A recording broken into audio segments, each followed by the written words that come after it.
ఈరోజు కథ వాక్శుద్ధి. పూర్వకాలంలో ఒక ఊరిలో ఒక అబ్బాయి ఉండేవాడు.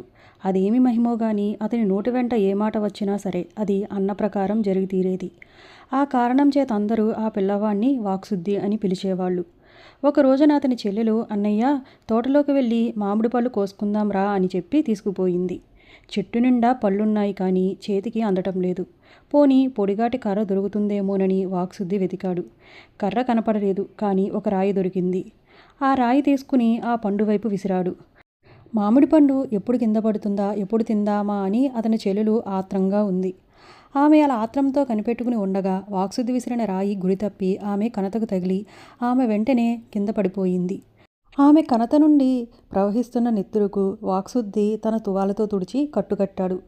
ఆ ఆపద సంభవించినందుకు వాక్శుద్ధి చాలా బాధపడ్డాడు. ఎవరైనా దుర్మార్గులు రాయి విసిరి ఉంటారేమోనని నలుమూలలా చూశాడు. కానీ ఆ చుట్టుపక్కల ఎవ్వరూ కనపడలేదు. తీరా రాయి తీసి చూసేసరికి అది తాను విసిరిందే. పైవాళ్ళెవరూ విసరలేదని తేలింది. పోతే తను పండువైపు గురిచూసి కొట్టిన రాయి పోయి పోయి ఎక్కడో దూరంగా ఉన్న చెల్లి తలకు తగలడం ఏమిటి? ఇలా జరగటానికి కారణం దెయ్యమా, భూతమా, శక్తా ఏమై ఉంటుంది అని ఎన్నో విధాలా ఆలోచించాడు. చివరికి మనసుకి బాధ అనిపించి ఈ శక్తి నాశనంగాను అంటూ శపించాడు. వాక్శుద్ధి నోటి వెంట ఈ మాట వచ్చి రావడంతోనే నిజంగానే ప్రపంచంలో శక్తి నశించిపోయింది. ఇంతలో అతని చెల్లెలు కొంచెం తేరుకుంది. ఆమెను ఓదార్చి మళ్ళీ రాయి తీసుకుని మామిడి పండుకి గురిచూసి కొట్టాడు. దెబ్బతో పండు టపీమని ఊడింది. కానీ కింద పడలేదు. పండే కాదు, రాయి కూడా కింద పడలేదు. రెండూ కూడా ఆకాశ మార్గంలో గాలిపటాల్లాగా ఎగిరిపోతున్నాయి. ఈ వింత చూసి వాక్శుద్ధికి ఆశ్చర్యం కలిగింది. సరే, ఎంత దూరమని అలా ఎగురుతాయి? ఎప్పటికైనా కింద పడకపోతాయా చూద్దామనుకుని అతడు ఆ పండు వెంటే వెళ్ళాడు. మామిడి పండు అతనికి అందకుండా మరీ ఎత్తుగా ఎగురుతుంది. వాక్శుద్ధి కూడా పండు వెంట పరిగెత్తుతూనే ఉన్నాడు. ఇంకా వస్తాడు, ఇంకా వస్తాడు అని చెప్పి అతని చెల్లెలు మామిడి తోటలో కనిపెట్టుకుని కూర్చుని ఉంది. కానీ ఎంతసేపటికి అన్న రాకపోయేసరికి తన ఒకత్తి ఇంటికి వెళ్ళిపోయింది. మామిడి పండు, రాయి అంతకంతకు పైకెగిరిపోయి చివరకు మాయమైపోయాయి. వాక్శుద్ధి అప్పటి వరకు వాటి వెంబడి తిరిగి తిరిగి చేసేది లేక పొద్దుకూకే వేళకు ఇల్లు చేరుకున్నాడు. అబ్బాయి కోసం ఆత్రంగా ఎదురు చూస్తుంది వాళ్ళమ్మ. వాక్శుద్ధి కనపడగానే ఆపేక్షతో ఎక్కడికి పోయావురా నాయనా, ఎంత అలసిపోయావే అని బుజ్జగించి బడలిక తీర్చుకునేందుకు స్నానానికి వేడి నీళ్లు కాచింది. ఆమె చెంబుతో నీళ్లు ముంచి కొడుకు తలపైన పోసింది. కానీ ఒక్క చుక్క కూడా అతని తల మీద పడనేలేదు. ఆమె చెంబుతో ముంచుతున్న కొద్దీ కాగులో నీళ్లు తరిగిపోతున్నాయే కానీ నీటి బొట్టు మాత్రం కొడుకు నెత్తిమీద పడలేదు. ఇదేంట్రా విడ్డూరం అనుకుని చారడి నీళ్లు చేతితో తీసి చమురు రాసినట్లుగా రాసి పోయి తుడుచుకోమంది ఆమె. అలాగే చేసి గోడకు తగిలించి ఉన్న వాక్శుద్ధి తువాలు అందుకుందామని కాళ్ళు పైకెత్తేసరికి గాలిలో తేలిపోయి ఇంటి బయటికి ఎగురుకుంటూ వచ్చాడు. ఈ చిత్రం చూసి వాక్శుద్ధి చెల్లెలు తన స్నేహితురాళ్ళిళ్ళకుపోయి రండి రండి, మా అన్నయ్య వింత వేషాలు వేస్తున్నాడు, చూద్దురుగాని రండి అని చెప్పి పిలుచుకు వచ్చింది. వాళ్ళందరూ పరిగెత్తుకుంటూ వచ్చారు. మేడపైకి ఎగిరిపోయిన వాక్శుద్ధిని చూసి వాళ్ళు నిర్ఘాంతపోయారు. ఇంతలో వాక్శుద్ధి చెల్లెలు, అన్నయ్య నువ్వెలాగూ మేడ మీదకి ఎక్కావు కదా, అక్కడ నా బంతి చిక్కుకుపోయింది, అది తీసి ఇలా పడేయి అంది. చెల్లుల కోసమని బంతి వెతికి తీసి కింద పడవేయగా అది కింద పడక బుడగలాగా ఆకాశంలోనే తేలుతూ ఉంది. కోపం కొద్దీ వాక్శుద్ధి ఆ బంతిని ఒక్క తన్ను తన్నేసరికి కాలు జారిందో ఏమో అతను దబేలున కింద పడ్డాడు. ఇది చూసి ఇంట్లో అందరూ గొల్లుమని గోల చేశారు.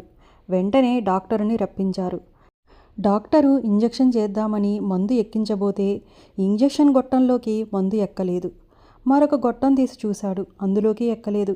అలా ఎన్ని గొట్టాలు తెచ్చి ప్రయత్నించినా ఒక గొట్టంలోకి మందు మాత్రం ఎక్కటం లేదు. ఇలా ఆయనకు ఎప్పుడూ జరగలేదు.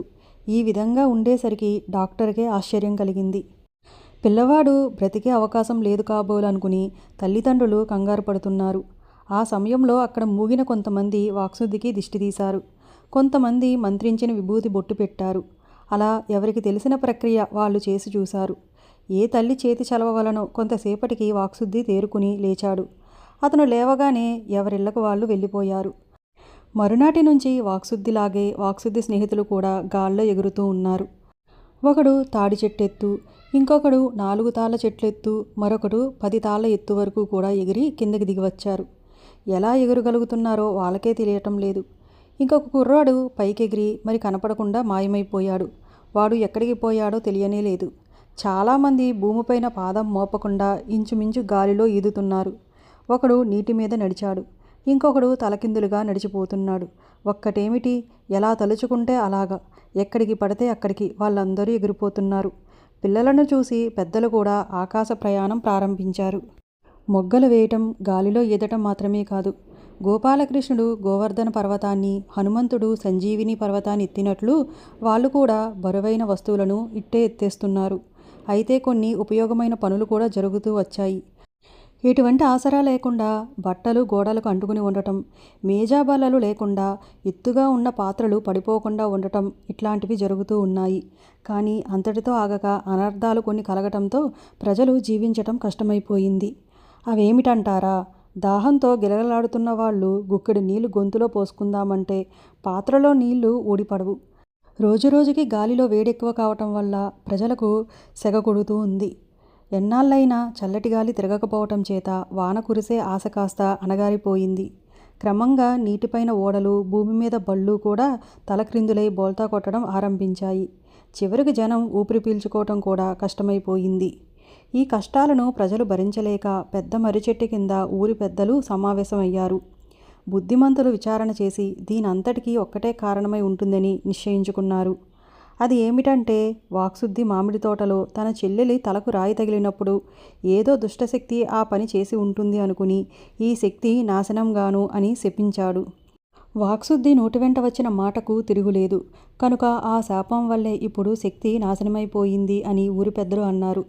శక్తి ఏమిటి, నాశనం కావడం ఏమిటి అని తెలియని వాళ్ళు పెద్దలను అడిగేసరికి వారు ఇలా చెప్పారు.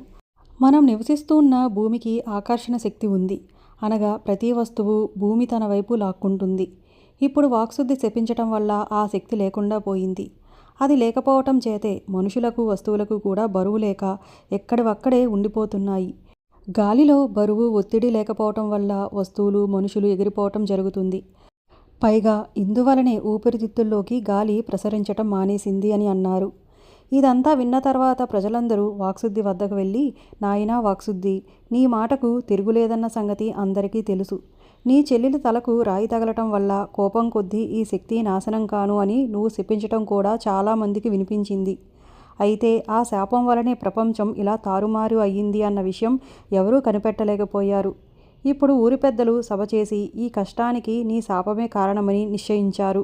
కనుక లోకం మీద దయతలిచి శాపాన్ని ఉపసంహరించుకో అని కోరారు. వాళ్ళ కోరిక ప్రకారం అతను అలా చేయగానే భూమికి తిరిగి ఆకర్షణ శక్తి కలిగింది. ప్రపంచం మళ్ళీ ఎప్పటిలాగా నడిచి ప్రజలకు కష్టాలు తప్పాయి.